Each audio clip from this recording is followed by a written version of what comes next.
Atenção! Começa agora uma teleaula de Física do ensino médio. Você vai assistir a teleaula de número 31. Bons estudos!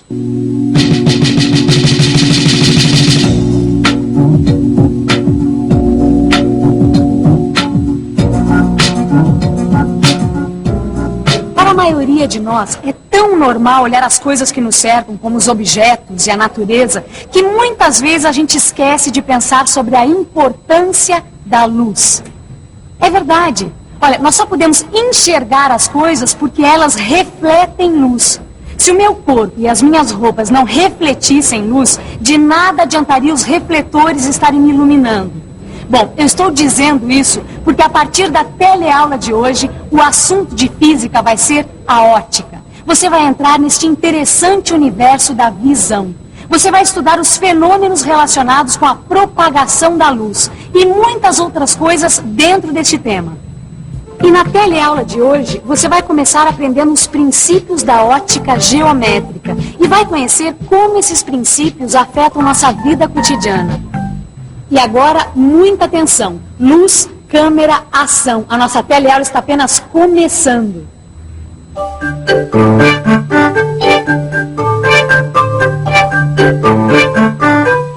Você já reparou como a rua é cheia de coisas interessantes para a gente observar? É só olhar em volta que a gente pode ver todo tipo de formas, de cores, de texturas, de movimentos. E como você já sabe, nós só podemos ver tudo isso porque essas coisas todas refletem ou emitem luz. E se eu perguntasse como a luz chega até os nossos olhos, você saberia responder? E se eu dissesse para o pessoal aqui na rua que a luz caminha em linha reta, o que será que eles iam pensar? Vamos ver. Diz uma coisa pra gente. Se eu disser pra você que a luz caminha em linha reta, você acreditava? Não. Como não? Isso não existe, cara? Não, mas a luz caminha em linha reta. Vê que não, viu? Caminha de todos os lados. Quando ela reflete, ela fica numa reta só, né? Não acredito. Pois é, apesar de ser difícil de acreditar, dizer que a luz caminha é uma afirmação correta. E mais, a luz caminha em linha reta. Esse é um dos princípios da ótica geométrica. Engraçado, viu, Gil? Essa história de que a luz caminha em linha reta, eu ainda não entendi direito, não engoli essa história. Será que é verdade? Claro que é verdade, Vicente. Olha, eu já até li sobre isso. A luz caminha em linha reta. Eu até li sobre isso. Quer dizer, eu li em tal lugar, tal coisa, então é assim e pronto, acabou. Eu quero provar. Você sabe provar que a luz anda em linha reta? Eu acho que dá até pra gente fazer uma pequena experiência para mostrar uma evidência de que a luz caminha em linha reta. Como é que é? Ó, eu estou aqui com esses dois cartões, tá certo? Tá. Os dois têm furo no meio. Pega esse aqui e tenta tapar a luz que vem do teto. Aí a luz passa pelo buraquinho, óbvio. Então, agora, use esse outro aqui na frente. Ah, que interessante, hein? Quando eu boto os dois furos bem alinhados, eu consigo ver a luz. Então, é o que eu estou tentando mostrar. Ó, os dois furos, a lâmpada e o seu olho alinhados, você consegue ver a lâmpada. E consegue perceber que a luz caminha em linha reta. Por que você não tenta fazer essa experiência? É verdade mesmo isso da luz caminhar em linha reta? O professor disse isso, mas eu ainda não consegui entender direito. Eu fiz até uma experiência de olhar a luz através de dois cartões com um furo pequeno bem no meio. Ah, eu sei que experiência é essa. E na verdade é isso mesmo. A luz caminha em linha reta. Ou, falando uma linguagem mais científica, é a propagação retilínea. Como isso se dá? Olha só, quando a luz sai de uma fonte, como uma lâmpada, por exemplo, a luz caminha em todas as direções, mas sempre em linha reta. Quer dizer que aquela luz que passou pelos furinhos é um pouco dessa luz? Mais precisamente, essa luz que saiu pelos furinhos pode ser chamada de feixe de luz. Feixe de luz? É a mesma coisa que um raio de luz?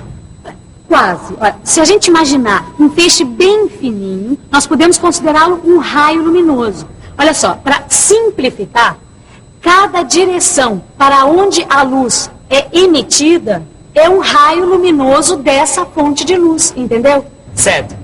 Mas o que é ótica geométrica? Eu nunca tinha ouvido falar nisso. Ah, mas não é difícil de entender. Acontece que esses raios luminosos têm a sua trajetória modificada quando eles encontram pela frente um certo tipo de objeto. Como, por exemplo, esses que nós temos aqui. Olha só, um espelho, um bloco de vidro e uma lente. Esses objetos são chamados de sistemas ópticos. Como eu estava falando, quando um feixe de luz incide, quer dizer, quando ele bate num sistema óptico, acontece alguns fenômenos, como a reflexão ou a refração. E justamente para explicar esses fenômenos, se criou um conjunto de leis, que foi chamado de ótica geométrica. Ô, Gil, para entender um pouco melhor essa história de lei de refração, de reflexão, vamos fazer uma experiência para entender isso melhor? Sabe que tem uma experiência muito simples que pode exemplificar muito bem isso aí? É mesmo? Só que nós vamos precisar do seguinte: uma lâmpada com filamento reto, uma caixa com uma fenda, que proporcione um feixe de luz, entendeu? Nós vamos precisar também de um bloco de vidro ou de acrílico. Tá tudo na mão. Agora, é importante fazer essa experiência com pouca luz, né? Vamos ver essa experiência aí. Vamos lá. Aqui. Isso, Vicente. Agora, Vicente, isso, acende a luz, a lâmpada. Tá aqui, ó. Tá vendo esse feixe de luz aqui? Nós vamos incidir ele no bloco. Tá certo? Olha lá o resultado. Agora podemos ver o feixe incidente. Um feixe que bate no bloco e é refletido, e o outro que penetra no bloco, o feixe refratado. Agora entendi o que você está querendo demonstrar. Na verdade, nós temos aqui os dois fenômenos, a reflexão e a refração da luz, não é isso? Exato. A luz que sai da caixa é a luz incidente. A parte da luz que bate no bloco e muda o seu trajeto, mas sempre caminhando pelo ar, é a luz refletida. Agora, a outra parte da luz que muda de direção ao passar de um meio transparente, o ar, para outro meio transparente, o bloco, é a luz refratada. Que legal, hein, Gil? Bom, agora as minhas ideias já estão um pouco mais iluminadas sobre esse assunto, mas eu gostaria de ficar mais por dentro ainda. E você, não gostaria?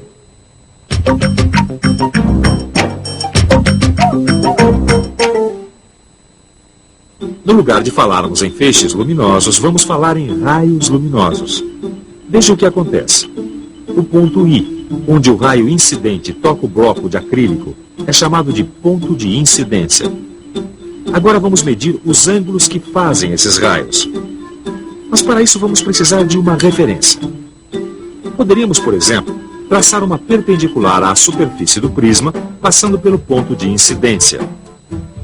Esta perpendicular é chamada normal, e o plano formado pela normal e o raio de incidência é chamado de plano de incidência.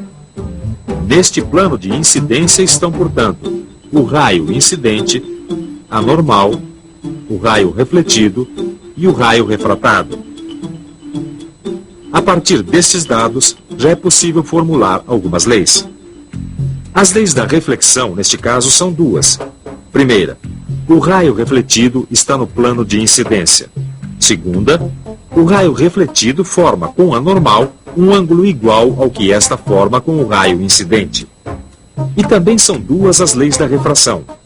A primeira diz que o raio refratado está no plano de incidência. E a segunda fala que se chamarmos de I, o ângulo de incidência, e de R, o ângulo de refração, vamos ter que a razão entre o seno de I e do seno de R vai ser igual a uma constante que depende dos meios. Em outras palavras, isto quer dizer que um raio luminoso, ao passar do ar para a água, é desviado de um modo. E se passasse do ar para o vidro, teria um desvio diferente.